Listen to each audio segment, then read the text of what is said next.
Dalam satu dekade terakhir, dinamika daya saing Indonesia bergerak naik turun. Global Competitiveness Index 2016 menempatkan Indonesia pada urutan 41.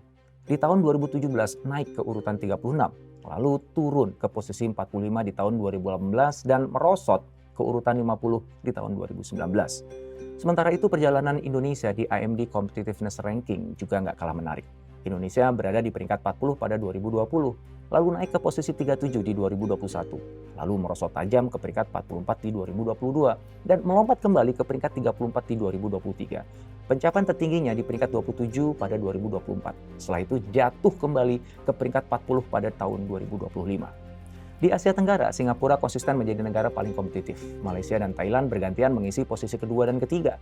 Filipina di posisi kelima. Meskipun sempat melampaui Malaysia pada tahun 2024, Indonesia secara umum bertahan di posisi keempat. Indonesia tertinggal dalam kompetisi regional. Padahal negeri ini memiliki potensi yang luar biasa, seperti pasar domestik yang besar hingga stabilitas makro. Sayangnya, potensi itu belum sepenuhnya terkonversi menjadi daya saing yang solid dan berkelanjutan. Rendahnya daya saing berpengaruh besar terhadap kondisi ekonomi nasional. Hasil analisa World Economic Forum menunjukkan hubungan sangat kuat antara tingkat daya saing dan pendapatan nasional bruto per kapita. Semakin tinggi tingkat daya saing suatu negara, maka semakin tinggi pula pendapatan nasionalnya. Posisi daya saing Indonesia yang relatif rendah dalam kompetisi regional berimplikasi langsung pada tingkat pendapatan nasional. Ketika Singapura, Malaysia, dan Thailand menikmati pendapatan lebih tinggi, Indonesia masih bergerak lambat. Bahkan sudah semakin didekati Vietnam karena daya saingnya yang terus meningkat. Jika daya saing tidak meningkat signifikan, Indonesia berisiko terjebak dalam middle income trap. Itulah kondisi ketika kita tidak mampu meningkatkan produktivitas untuk naik ke level pendapatan tinggi. Daya saing yang stagnan ini menjadi penghambat ambisi Indonesia untuk naik kelas dalam perekonomian global. Pertanyaannya, apa yang harus kita lakukan?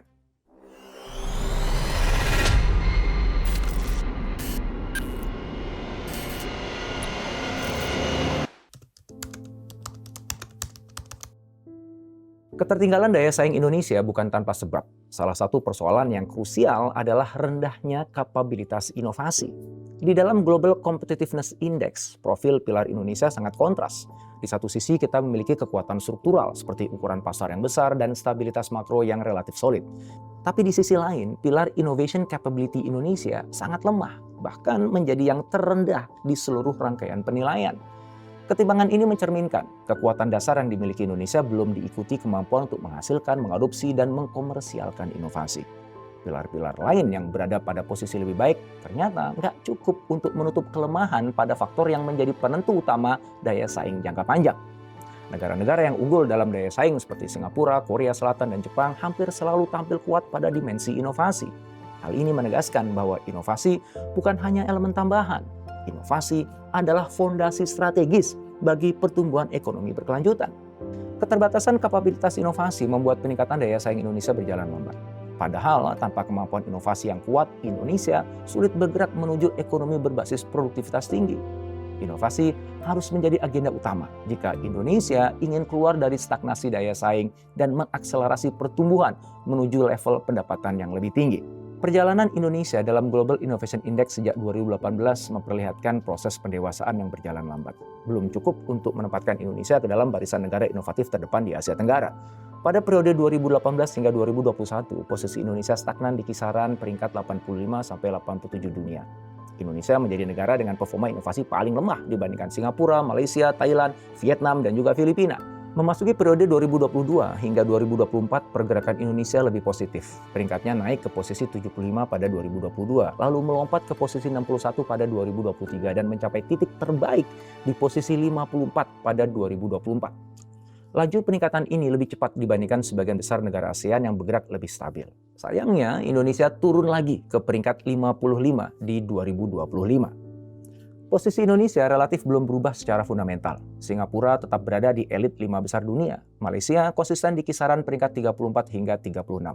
Thailand dan Vietnam berada di sekitar posisi 44 sampai 45. Filipina pun masih terus mengungguli Indonesia yang menempati peringkat 50 di 2025. Meskipun Indonesia telah mencatat peningkatan signifikan dalam 5 tahun terakhir, namun pergerakannya masih lamban. Belum bisa beranjak dari posisi terbawah di antara negara-negara ASEAN. Momentum perbaikan sejak 2022 perlu dijaga dan dipercepat.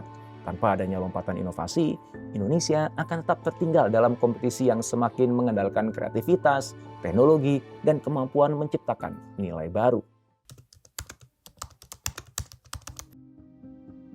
Kebijakan, infrastruktur, dan reformasi pemerintah bukan satu-satunya pendorong peningkatan daya saing nasional. Meskipun penting, secara alami pergerakan ketiganya lambat dan seringkali tidak mampu mengejar dinamika kompetisi global.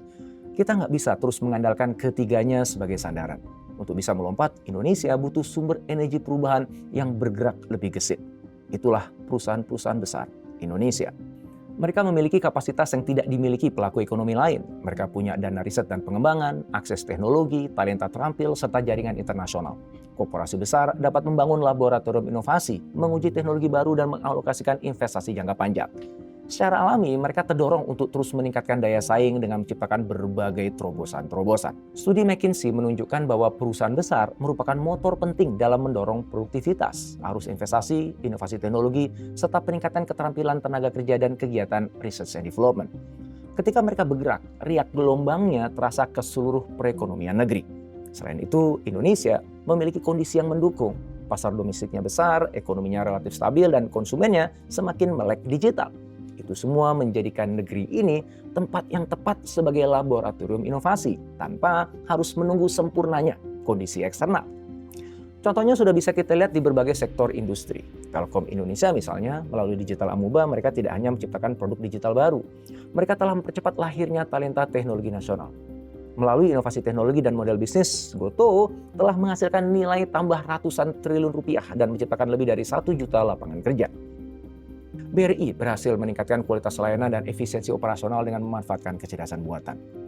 Pertamina melalui kekuatan skala dan sumber daya mampu mendorong terobosan seperti green diesel berbasis sawit yang punya potensi strategis bagi masa depan energi Indonesia. Inovasi korporasi juga menggerakkan transformasi yang lebih luas di tingkat ekosistem. Inovasi GoTo membuka peluang pendapatan jutaan mitra pengemudi dan pedagang kecil, juga membuka akses pembelajaran digital bagi pelaku usaha mikro. Kolaborasi perusahaan besar dengan UMKM dalam rantai pasok bisa meningkatkan standar kualitas dan kapasitas produksi mereka. Proyek inovasi internal di berbagai perusahaan dapat mempercepat aliran pengetahuan dan memperkaya kompetensi tenaga kerja kita. Itu sebabnya percepatan inovasi di perusahaan-perusahaan besar perlu menjadi agenda strategis nasional. Itu syarat jika Indonesia ingin bergerak lebih cepat untuk memiliki daya saing yang lebih kuat. Dalam jangka pendek, langkah ini menawarkan dampak yang paling nyata. Dalam jangka panjang, efeknya menetas ke seluruh perekonomian negeri, meningkatkan daya saing industri, menciptakan lapangan kerja, dan juga meningkatkan kualitas SDM kita. Inilah alasan kenapa saya dan kawan-kawan mendirikan Corporate Innovation Asia, disingkat CIAS, sebuah lembaga konsultan yang sepenuhnya didedikasikan untuk inovasi korporat. CIAS lahir dari sebuah misi mulia dan strategis, yaitu meningkatkan daya saing global Indonesia melalui inovasi korporat yang berkelanjutan. Kami meyakini bahwa inovasi korporat adalah jalur paling cepat dan paling efektif untuk meningkatkan daya saing Indonesia. Melalui inovasi yang terarah, perusahaan-perusahaan besar dapat mendorong lonjakan produktivitas nasional, meningkatkan pendapatan negara, dan akhirnya menghadirkan kesejahteraan yang lebih merata bagi seluruh lapisan masyarakat. Dan kini, setelah 1 dekade menjalankan misi tersebut, keyakinan kami semakin kokoh.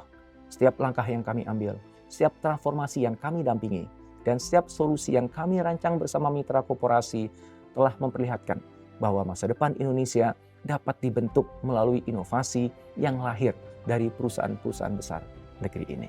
Teman-teman semua, di bulan Januari 2026 ini CIAS merayakan ulang tahunnya yang ke-10. Dan di momen yang spesial ini, izinkan kami mempersembahkan sebuah buku yang kami dedikasikan untuk korporasi Indonesia, Decoding Corporate Innovation.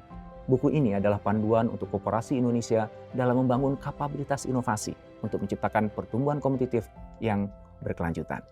Kami berharap dengan hadirnya buku ini, maka akan lebih banyak korporasi besar Indonesia yang mampu melakukan inovasi yang berdampak dan berkelanjutan. Sehingga dari mereka, daya saing global Indonesia akan terdongkrak naik. Semoga Allah mengizinkan kami untuk dapat terus berkontribusi pada perjalanan bangsa ini dalam dekade-dekade mendatang, sampai Indonesia benar-benar menempati posisinya sebagai negara maju. Amin.